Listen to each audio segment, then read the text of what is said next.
Hello అండి, welcome back to my channel.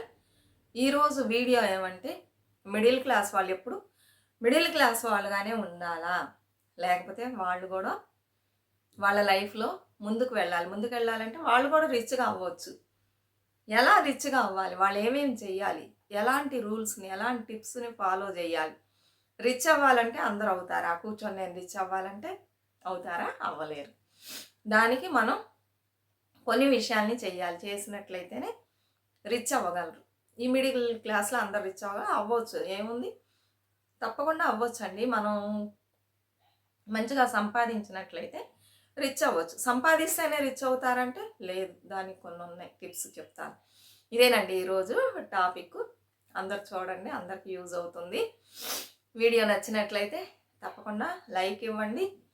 అలానే subscribe చేసుకోకుండా చూసేవాళ్ళు సబ్స్క్రైబ్ చేసుకోండి. ఇలాంటి ఇంకా మంచి మంచి వీడియోస్ చాలా వస్తాయి. అలానే బెల్ బటన్ యాక్టివేట్ చేసుకోండి. అప్పుడే నోటిఫికేషన్ ద్వారా ఫర్దర్గా నేనున్న వీడియోస్ పెడితే వస్తాయి. సరేనండి, కమెంట్స్ పెట్టండి, షేర్ చేయండి. అలానే నా సెకండ్ ఛానల్ అమ్మతో ప్రతిరోజుని తప్పకుండా సబ్స్క్రైబ్ చేసుకొని సపోర్ట్ ఇవ్వండి. అందులో కూడా మంచి మంచి వీడియోస్ వస్తాయి. సరేనా, ఇప్పుడు వీడియో చూద్దామండి. ఎలా మిడిల్ క్లాస్ వాళ్ళు రిచ్ అవ్వాలి. రిచ్ అవ్వాలంటే ఫస్ట్ ప్రతి ఒక్కళ్ళు తెలుసుకోవాల్సిన విషయం టైం మేనేజ్మెంట్. ఎవరైతే టైంని ప్రాపర్గా యూజ్ చేసుకుంటారో వాళ్ళు మంచిగా లైఫ్లో ముందుకు వస్తారండి. చూసుకుందాంలే, రేపు చూసుకోవచ్చు, ఇవాళ అవ్వకపోతే లేకపోతే 1 వీక్ అయిన తర్వాత కూడా చూసుకోవచ్చు. అలా అని వర్క్స్ని పెండింగ్లో పెట్టకూడదు. ఏ రోజు వర్క్ ఆ రోజే ముగించుకోవాలి. ఇప్పుడు పోయిన నిమిషం మళ్ళీ మనకి తిరిగి వస్తుందా? రాదు. తర్వాత కూర్చొని బాధపడతాం. ఇప్పుడు ఒకళ్ళు జాబ్ చేస్తూ ఉంటారు, మంచిగా సంపాదిస్తారు. ఆ టైంలో వాళ్ళు ప్రాపర్గా దాన్ని సేవ్ చేసుకోకుండా చూసుకోవచ్చులే నెక్స్ట్ మంత్ నుంచి, నెక్స్ట్ మంత్ నుంచి, నెక్స్ట్ ఇయర్ నుంచి అని ఇలా టైం గడుపుతారు. టైం అనేది ఎవరి కోసం ఆగదు కదా, పోతూ ఉంటుంది. మనకు వయసు పెరుగుతూ ఉంటుంది. ఇప్పుడు కాలంలో చూసారంటే పెన్షన్ స్కీమ్ కూడా తీసేశారు. అలాంటప్పుడు మనం జాగ్రత్తగా సేవ్ చేసుకోవాలి. ఇంకా ఇలానే పోతూ సర్వీస్ కూడా ముగిసే టైం వస్తుంది. అప్పుడు ఆలోచిస్తారు, అయ్యయ్యో ఎంత పెద్ద తప్పు చేసాం మనం ప్రాపర్గా అప్పటి నుంచే జాబ్లో జాయిన్ అయినప్పటి నుంచే చక్కగా మనీని సేవ్ చేసుకొని ఏమన్నా ప్రాపర్టీస్ కొనుక్కున్నట్లయితే ఈరోజు మనం కూర్చొని తినొచ్చు. అప్పుడన్నీ జాలీగా ఖర్చు పెట్టేసి ఇప్పుడు ఆలోచిస్తున్నాం తప్పు చేసామని. మళ్ళీ తిరిగి వస్తుందా? రాదంతే. సర్వీస్ అయిపోయింది, టైం అయిపోయింది, మనీ అయిపోయింది. మళ్ళీ అలా తిరిగి వస్తుంది. మనం చిన్నవాళ్ళు అవ్వగలమా? లేదు. అలా బాధపడుతూ ఉంటారు. అందుకని టైంని ప్రాపర్గా మెయింటైన్ చేయాలి. ఏ పనులు ఎప్పుడెప్పుడు అనుకున్నామో అది ముగించేయాలి. అలానే లేడీస్ కూడా ఇంట్లో ఖాళీగా కూర్చోకూడదు, ఏదన్నా చెయ్యాలి. ఏదన్నా చెయ్యాలంటే మనకి టైం ఇంపార్టెంట్, టైం కావాలి. అప్పుడు ఎలా మనం ఆ టైంని క్రియేట్ చేసుకోవాలంటే, ఇప్పుడు కొంచెం సామాను ఉన్నాయి అనుకోండి, అప్పుడప్పుడే కడిగేసి పెట్టుకున్నట్లయితే, లేకపోతే నైట్ పడుకునే ముందే శుభ్రంగా కడిగేసి వెజిటేబుల్స్ ఏమన్నా ఉంటే అవన్నీ కట్ చేసి పెట్టుకున్నట్లయితే మార్నింగ్ లేవగానే మనం టిఫిన్ ప్రిపేర్ చేయొచ్చు, లంచ్ ప్రిపేర్ చేయొచ్చు. 9 o'clock లోపు మనకు అన్ని పనులు అయిపోతాయి. స్నానం, పూజ అన్నీ చేసుకొని చక్కగా కొంచెం సేపు రిలాక్స్ అవ్వండి. కొంచెం ఎర్లీగానే లేవండి. 5:35కి లేచారంటే అన్ని పనులు అయిపోతుంది.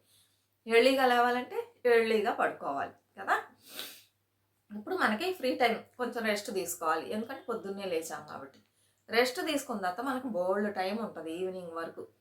ఇలా వంట పనులు అవి ఇవి చేసేటప్పుడే వాషింగ్ మిషన్లో బట్టలు వేసుకున్నారనుకోండి, ఆ పని అయిపోతుంది. ఇప్పుడు మనం ఏం చేయాలి? ఖాళీ టైంలో టీవీ చూడాలి, లేకపోతే ఫోన్లో వీడియోస్ చూడాలి. అలా వేస్ట్ చేయకూడదు టైంని. వీడియోస్ చూసామంటే ఆ వీడియో వలన మీకు యూజ్ ఉండాలి. సరేనా అండి? మనకి ఏదన్నా దానివల్ల ఒక ఆదాయం లభిస్తుందా, లేక ఒక మంచి విషయం మనకు తెలుస్తుందా అనే వీడియోలు చూడడం వల్ల తప్పు లేదు. అందుకని పొద్దుగూకులు అందులోనే కూర్చోకూడదు, టీవీని చూడకూడదు. ఈ టైంలో మనం ఏమన్నా చేసి సంపాదిద్దాం. సంపాదించాలంటే మనకి ఏదన్నా తెలిసి ఉండాలి. ఏమి తెలిస్తే సంపాదించింది, తెలియలేదనుకోండి కూర్చోకుండా ఏదో ఒక టైలరింగ్ క్లాసు, బ్యూటీషియన్ కోర్సు, లేకపోతే ఇంకా బోల్డ్ కోర్సులు వచ్చినాయి ఇప్పుడు. అందులో ఎందులోనే జాయిన్ చేసి నేర్చుకోండి. కొన్ని రోజులు నేర్చుకున్న తర్వాత ఈ ఫ్రీ టైంలో వాటిని ఇంట్లోనే కూర్చొని చేసినట్లయితే మీకు కొంత మనీ అనేది లభిస్తుంది, బాగానే లభిస్తుంది మనీ. అలా చేసుకోవాలి ఆ టైంని. ఊరికే కూర్చొని టైం వేస్ట్ చేస్తే మనకి ఎవరు వచ్చి మనీ ఇస్తారు? ఎవ్వరు ఇవ్వరు. అందుకని ఇలా మనం ప్రాపర్గా టైంని లేడీస్ అయినా జెంట్స్ అయినా మెయింటైన్ చేయాలి. నెక్స్ట్ వన్, బాగా కష్టపడి సంపాదించాలి. సంపాదించింది ఏం చేయాలి? ఖర్చు పెట్టకూడదు, సేవ్ చేసుకోవాలి. సేవ్ చేసుకున్న దాన్ని పెంచాలి మనీని. ఇది చూద్దాం ఏంటని. ఇప్పుడు ఏమంటే కొంతమంది కష్టపడి సంపాదిస్తారండి, బాగానే సంపాదిస్తారు, అయితే సేవింగ్స్ చెయ్యరు. వాళ్ళకి చూసారంటే నెలాఖరులో డబ్బు కూడా ఉండదు, అన్నీ ఖర్చు పెట్టేస్తారు విచ్చలవిడిగా, దాన్ని ప్రాపర్గా యూజ్ చేసుకోవట్లా. అప్పుడు ఏం చేయాలి మనం? సంపాదించిన దాంట్లో ఒక అమౌంట్ని ఫస్ట్ సేవింగ్స్ కింద తీసి పెట్టుకొని మిగిలిన అమౌంట్లోనే మనం ఫ్యామిలీ రన్ చేయాలి. తినకుండా అని కాదు, మంచిగా తింటూ వేస్ట్ ఖర్చులు పెట్టకుండా ఆ అమౌంట్లో మనకి తెలుస్తుంది మన ఫ్యామిలీకి ఇంత అమౌంటే కావాలి, ఇది చాలు మనకి అన్నిటికీ, ఎంజాయ్మెంట్కి, ఇంటి ఖర్చులకి, అన్నిటికీ ఇది చాలు, ఆ అమౌంట్ తీసి పెట్టుకోండి. సేవింగ్స్ ఒక అమౌంట్ వేస్తూ వచ్చారు. అప్పుడు మీకు ఏమవుతుంది? ఆ అమౌంట్ అనేది ఒక్కొక్క నెల పెరుగుతూ ఉంటుంది, యాడ్ అవుతూ ఉంటుంది కదా ప్రతి నెల. అప్పుడు మీకు అమౌంట్ ఎక్కడో పోయి నుంచుంటుంది. అలా మనం అమౌంట్ని బాగా పెంచినట్లయితే మనం రిచ్ అవ్వచ్చు కదా. అలా కాకుండా విచ్చలవిడిగా ఖర్చు పెట్టి ఎప్పుడు డబ్బులు అప్పుడు ఖాళీ చేస్తుంటే ఎలా రిచ్ అవుతాం? రిచ్ అవ్వాలనుకున్న వాళ్ళు బాగా కష్టపడి సంపాదించాలి, సంపాదించిన దాన్ని సేవ్ చేసి దాన్ని పెంచుకుంటూ పోవాలి. ఇంకొక విషయం వచ్చి, మనం ఇలా సేవ్ చేసిన మనీ ఏం చేస్తారంటే చాలామంది బ్యాంకులో వేసి పెట్టుకుంటారు. ఇది కరెక్టేనా? బ్యాంకులో వేసి పెడితే మనం రిచ్ అవ్వగలమా? అస్సలు అవ్వలేము బ్యాంకులో వేసి పెడితే. ఏమండి బ్యాంకే కదా సేఫ్ అని మీరు అనుకోవచ్చు. బ్యాంకులో వేసి మనం అమౌంట్ పెట్టినట్లయితే మహా అయితే మనకి ఎంత ఇస్తారండి? 80 పైసే, 90 పైసే, దీని లోపలే ఉంటుంది ఇంట్రెస్ట్. ఆ ఇంట్రెస్ట్ పెట్టి మనం ఎప్పుడు ఉన్నవాళ్ళం అవుతాం చెప్పండి? కొంతమంది ఎఫ్డీలు వేస్తారు, ఎఫ్డీలు వేస్తే కొంత ఇంట్రెస్ట్ దొరికిద్ది. ఇంకొంతమంది ఏం చేస్తారంటే ఈ మనీని దాచిపెట్టిన మనీని ఎందులోన్నా ఇన్వెస్ట్ చేస్తారు. ఇలా ఇన్వెస్ట్ చేయటం వలన మనకి ఏమైందంటే మన మనీ ఇంకా పెరుగుతూ ఉంటుంది. ఇన్వెస్ట్మెంట్ అనేది ఎలా ఉండాలంటే మనకు బాగా తెలిసి ఉండాలి. ఇది సేఫే, ఇందులో ఇన్వెస్ట్ చేయడం వలన రిస్క్ లేదు. మనం ఎంతో కష్టపడి పైసా దాచిపెట్టింది రిస్క్ అయిన వాటిల్లో, మనకు తెలియని వాటిల్లో ఇన్వెస్ట్ చేస్తే ఏమవుతుంది? మొదలకే మోసం వచ్చి ఉన్నది కాస్త పోయిద్ది. అలా కాకుండా మనం మంచిగా మనకు తెలిసిన దాంట్లో ఇన్వెస్ట్ చేస్తున్నాం. కొంతమంది ఎఫ్డీలు వేసుకుంటారు. ఒక 6 lakhs వేసారనుకోండి, 3000 నుంచి 3600 వరకు వచ్చింది. అప్పుడు ఆ మనీని ఏం చేయాలి? మనం తెచ్చుకొని ఇంటి ఖర్చులకు పెట్టుకొని ఖర్చు చేయాలి. ఖర్చు చేయాలా?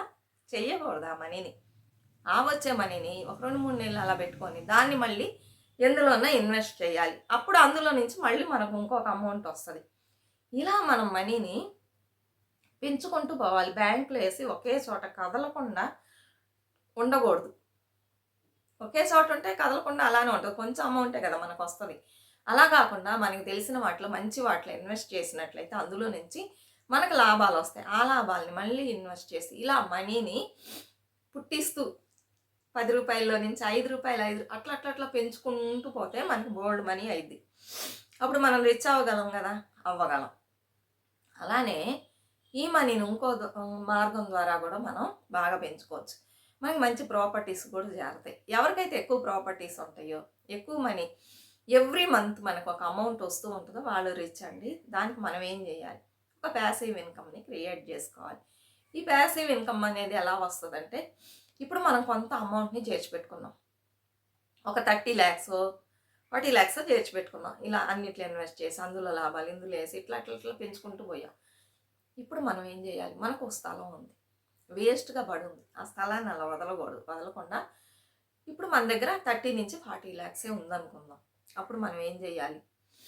బ్యాంక్ లోన్కి వెళ్ళేసి ఇంకొంత అమౌంట్ తీసుకొని ఆ ప్లేస్లో మనం ఒక 3 floors కట్టించామనుకోండి. 2 BHK అయితే ఇక్కడ 20,000 ఇస్తున్నారండి, 25 కూడా ఇస్తున్నారు. అలా కట్టించామనుకోండి, 3 floors కట్టించారనుకోండి, 20,000 వేసుకున్నా కూడా మీకు ఎవ్రీ మంత్ ఒక 60,000 ఇన్కమ్ వస్తుంది. ఇప్పుడు మీరేం చేయాలి? బ్యాంకులో ఒక 30 lakhs తీసుకున్నారు, మీ దగ్గర ఒక 30 lakhs ఉంది, 60 lakhs అయింది 3 floors. అప్పుడు ఇప్పుడు మనకి 30 lakhs మనం అప్పు చేయొచ్చు. ఇలాంటి వాటికి అప్పు చేయొచ్చు, ప్రతిదానికి అప్పు చేయకూడదు, సరేనా? ఇప్పుడు మనం ఏం చేయాలి? గబగబా మన దగ్గర మనకి ఇన్కమ్ 60,000 వస్తుంది. అలానే మనం ఎవ్రీ మంత్ ఒక సేవింగ్స్ చేస్తున్నాం, 40,000 అనుకోండి. ఆ 60-40 కలిపి గబగబా కట్టామనుకోండి, 30 monthsలో మన లోన్ క్లియర్ అయిపోయింది. ఇప్పుడు మనకి ఎవ్రీ మంత్ 60,000 వస్తుంది. ఈ 60,000ని మళ్ళీ మనం సంపాదించేదాన్ని మళ్ళీ అలా మంచిగా ఇన్వెస్ట్ చేసుకుంటూ, లేకపోతే కొంత అమౌంట్‌ని మళ్ళీ చేర్చుకొని మళ్ళీ ఇంకో 3 ఫ్లోర్స్ కట్టియొచ్చు. అందులోనూ ఒక 60,000 వస్తుంది. అప్పుడు ఎంత 1,20,000 మనకి ప్యాసివ్ ఇన్‌కమ్ వచ్చింది. అలా కాకపోతే ఎక్కడైనా మంచి చోట కాంప్లెక్స్ లాగా కట్టించుకోవచ్చు చాలా షాప్స్. హౌస్ రెంట్ కంటే కూడా షాప్స్‌గా కట్టించుకుంటే మనకి ఎక్కువ లాభం అండి. లేకపోతే షాప్స్‌గా కట్టించుకోవచ్చు. ఒక కార్నర్ ప్లాట్ తీసుకొని అందులో షాప్స్ లాగా కట్టించామనుకోండి, అందులో కూడా ఇన్‌కమ్ వస్తది. షాప్స్ కానీ పెద్ద అమౌంట్ అవ్వదు. ఇల్లు కట్టినంత అమౌంట్ షాప్స్‌కి అవ్వదు. అందులో నుంచి ఒక అమౌంట్ జనరేట్ అవుతుంది. ఇలా మనం మన తెలివితేటలను యూజ్ చేసి సంపాదించే మనీని సేవ్ చేసిన దాన్ని అలానే పెట్టుకోకుండా దాన్ని పెంచుకుంటూ పోవాలి. ఇలా పెంచుకుంటూ పోతే మనకు ఒక టార్గెట్ ఫిక్స్ చేసుకోవాలి. ఎవ్రీ 5 ఇయర్స్ 4 ఇయర్స్ లోపల మనం ఒక ప్రాపర్టీ తీసుకోవాలి. కేస్ లోన్ వేసి తీసుకున్నా కూడా అది కంప్లీట్ చేసేయాలి. ఇలా చేసినట్లయితే చూడండి మీరు ఎక్కడికి వెళ్తారు. బోల్డ్ ఇన్కమ్ వస్తుంది, ప్యాసివ్ ఇన్కమ్ మీకు. అప్పుడు మీరు ఇంకా అలా ముందుకు వెళ్ళిపోతూ ఉండొచ్చు. తప్పకుండా రిచ్ అవుతారు కదా ఈ మార్గాలన్నీ ఎంచుకున్నట్లయితే. ఇంకొక ముఖ్యమైన విషయం ఏమంటే, అలానే మనం రిచ్ అవ్వాలంటే ఫస్ట్ మన ఫ్రెండ్స్ సర్కిల్ కూడా బాగుండాలండి. ఎవరికైతే ఒకళ్ళు ఫ్రెండ్స్ అనేవాళ్ళు మంచిగా ఉంటారో వాళ్ళ లైఫ్లో ముందుకు వెళ్ళడానికి ఛాన్సెస్ ఉంది. ఫ్రెండ్స్ మంచిగా లేరనుకోండి, వాళ్ళు పాతాళానికి వెళ్ళడానికి కూడా ఛాన్స్ ఉంది. ఇప్పుడు ఏమంటే, మా కజిన్ ఒకళ్ళు ఉన్నారు. వాళ్ళ హస్బెండ్ మంచిగా సంపాదిస్తారండి. మంచి అబ్బాయి, హ్యాబిట్స్ లేవు, అన్ని గుడ్ హ్యాబిట్స్. సంపాదిస్తున్నారని అమ్మాయిని ఇచ్చి చేశారు. అయితే అతను జీతమే శాలరీనే సరిగ్గా ఏదో ఇంటికి ఖర్చు పెట్టుకుంటారు. ఏమేమి మిగలట్లా, సేవింగ్సే లేవు. ఎప్పుడు చూసినా సేవింగ్స్ లేవు అంటున్నారని చెప్పేసి వాళ్ళ పెద్దవాళ్ళు అడుగుతారు. ఏమ్మా మంచిగా సంపాదిస్తున్నారనే కదా నీకు ఇచ్చాను, అబ్బాయికి ఇచ్చాము నిన్ను, ఎప్పుడు చూసినా మనీ లేదు అని చెబుతావు, ఏం చేస్తున్నారు అసలు అంటే మీరే అడగండి మీ అల్లుండి అంటే అడుగుతారు వాళ్ళు. ఏం బాబు నువ్వు బాగా సంపాదిస్తున్నావు ఇచ్చాం, సేవింగ్సే లేవంటున్నారు, పిల్లలు ఉన్నారు కదా ఫ్యూచర్ ఎలా, ఏం చేస్తున్నారని అడిగితే అప్పుడు మెల్లగా చెప్తున్నాడు. ఏమి లేదండి, ఫ్రెండ్స్ రోజు ఆఫీస్లో టీలు అవి ఇప్పించమంటారు, సిగరెట్స్ ఇప్పియమంటారు, టిఫిన్ ఇప్పియమంటారు, అలా ఖాళీ అవుతుందండి, ఎలా చెప్పగలం మనం అంటున్నారు. అనగానే ఇంకా కోపం వచ్చి బాగా తిడతారు. అమ్మా శాలరీ మొత్తం నువ్వు తీసుకొని ప్రతిరోజు ఒక 25 30 రూపీస్ ఇచ్చి పంపించు అల్లుడు గారికి, అంతే. అర్థమైందండి? ఇక మీద నెక్స్ట్ మంత్ నుంచి మీకు శాలరీ రాగానే అమ్మాయి చేతికి ఇచ్చేయాలి, మీరు ఖర్చు పెట్టకూడదు. మీ దగ్గర డబ్బు ఉంటేనే కదా వాళ్ళు తీసి ఇలా చేస్తున్నారు. వాళ్ళు మీలానే సంపాదిస్తున్నారు, వాళ్ళ మనీ తీసి వాళ్ళు ఖర్చు పెట్టుకోవచ్చు కదా, అదేంటి మీ మనీని ఖర్చు పెట్టడం అంటే మీరు మెతకని తెలుసుకొని వాళ్ళ డబ్బుల్ని సేవ్ చేసుకుంటూ మంచిగా సేవింగ్ చేస్తున్నారు, మీ మనీని కరగేస్తున్నారు. మీలాంటి వాళ్ళు ఒక్కళ్ళు ఉంటే చాలు అని చెప్పేసి నెక్స్ట్ మంత్ నుంచి 25 నుంచి 30 రూపీస్ వరకు ప్రతిరోజు ఇస్తున్నారు. ఆఫీస్ దగ్గరే కదా, పొద్దున ఒక టీయో కాఫీయో తాగండి, కావాలంటే సాయంత్రం తాగండి, అంతే. ఇకమైతే ఎవరికి డబ్బు ఉంటేనే కదా అడుగుతారు, లేకపోతే ఎవరు అడుగుతారు. వెళ్ళాడు మళ్ళీ యాజ్ యూజువల్గా అది ఇప్పించి ఇది ఇప్పించి అన్నారు, తీశాడు, చూపించాడు, ఇదే నా పాకెట్ మనీకి నుంచి తీసేసుకున్నారు ఇంట్లో వాళ్ళు. అదేంటి నువ్వు ఇంట్లో వాళ్ళకి భయపడి డబ్బులన్నీ ఇస్తున్నావు, నువ్వు అలా చేస్తే ఎలా, నీకని ఒక ఇది లేదా, నువ్వు వాళ్ళు నిన్ను చూసి భయపడాలి, నువ్వెందుకు వాళ్ళని చూసి భయపడుతున్నావు అనగానే అతను కొంచెం అర్థం చేసుకున్నాడు. లాభం లేదు, వాళ్ళు చేసింది కరెక్ట్ అని. లేదండి, మా పేరెంట్స్ మా అత్తగారు మామగారు చెప్పేసరికి మెట నువ్వు ఆఫీస్కి ఎక్కువ మనీ తీసుకెళ్ళకూడదు, ఇచ్చేయమని నేను ఇచ్చేసాను, దీని పైన పోతే మా ఇంట్లో మాకు ప్రాబ్లమ్స్ వస్తాయి అని చెప్పేస్తానండి. చెప్పగానే ఇంకా ఆ రోజు నుంచి ఎవరు ఇతని దగ్గరకు రావట్లా, బాగా మనీ సేవ్ అవుతుంది. చూసారా, మనం కొంచెం ఇన్నోసెంట్గా ఉంటే మనల్ని అలా చేస్తారండి. అందుకని ఫ్రెండ్స్ని ఎంచుకునేటప్పుడు కూడా మనం మంచి వాళ్ళగా చూసి సెలెక్ట్ చేసుకోవాలి, లేకపోతే వాళ్ళు ఖర్చు పెట్టడం. ఇలానే కాకుండా ఇంకా చాలా నేర్పిస్తారు మనకి, మనం పైకి ఎదగలేము. సరేనా, మనకు మంచి ఫ్రెండ్స్ అంటే ఏంటి, ఆస్తులు పాస్తులు కొనుక్కోవటం, ఒరే ఇలా చేసుకోరా, ఇలా ఇందులో వేసామంటే నీకు డబ్బులు పెరిగిద్ది, అలాంటి చోట స్థలాలు కొంటున్నాం మేము, నువ్వు కూడా వచ్చి కొనుక్కో, ఫ్యూచర్లో మంచి రేట్లు పోతాయి, ఇలా చెప్పించేవాళ్ళు మంచి ఫ్రెండ్స్. అలా కాకుండా వాళ్ళు మంచిగా సేవ్ చేసుకుంటూ నిన్ను మొట్టగొట్టిస్తే, మొట్ట అంటే తమిళ్లో గుండు చేయిస్తే ఏముందండి, ఏమి లేదు కదా. అలా ఎవరికైతే మంచి ఫ్రెండ్స్ సర్కిల్ ఉంటుందో వాళ్ళు కూడా మంచిగా సేవ్ చేసుకోగలరు మనీని. ఇలాన్ని చూసి మనం జాగ్రత్త చేసుకున్నట్లయితే ఎందుకు ఉన్నోళ్ళం అవ్వండి, ఉన్నోళ్ళం అవుతాం చక్కగా. అలానే ప్రతి ఒక్కళ్ళు ఊరికే కూర్చోకూడదు. ఒక ఇన్కమ్ చాలు అని కూర్చోకుండా లేడీస్ కూడా ఇంట్లో ఇలా ఏదో పనులు చేస్తూ ఉన్నారనుకోండి, ఇంకొక ఇన్కమ్ వస్తుంది. ఇద్దరు ఇన్కమ్లు కలిపి మనం సేవ్ చేస్తే చాలా ఇదైద్దండి. అలానే ఎప్పుడు డబ్బుని ఊరికే పెట్టుకోకూడదు. ఎందులోన్నా మనం వెయ్యాలి. అంటే బ్యాంకులో వేయడం కాదు, ఇలా గోల్డ్ ఇన్వెస్ట్ చేయొచ్చు. సావరిన్ బాండ్ అని ఉంది, అందులో కూడా ఇన్వెస్ట్ చేయొచ్చు. అది సేఫే కదా మనకి. గోల్డ్లో తక్కువ రేట్ ఉన్నప్పుడు తీసుకోండి. బిస్కెట్ గాను ఎలానో కాయిన్ కంటే బిస్కెటే మంచిది. మనకి మనీ ఎక్స్ట్రా పే చేయక్కర్లే బిస్కెట్కి. ఇలా బిస్కెట్గా తీసి పెట్టుకున్నారనుకోండి, అది ఏమైంది, ఇప్పుడు గోల్డ్ రేట్ చూసారా 2-3 డేస్గా ఎక్కువైపోయింది.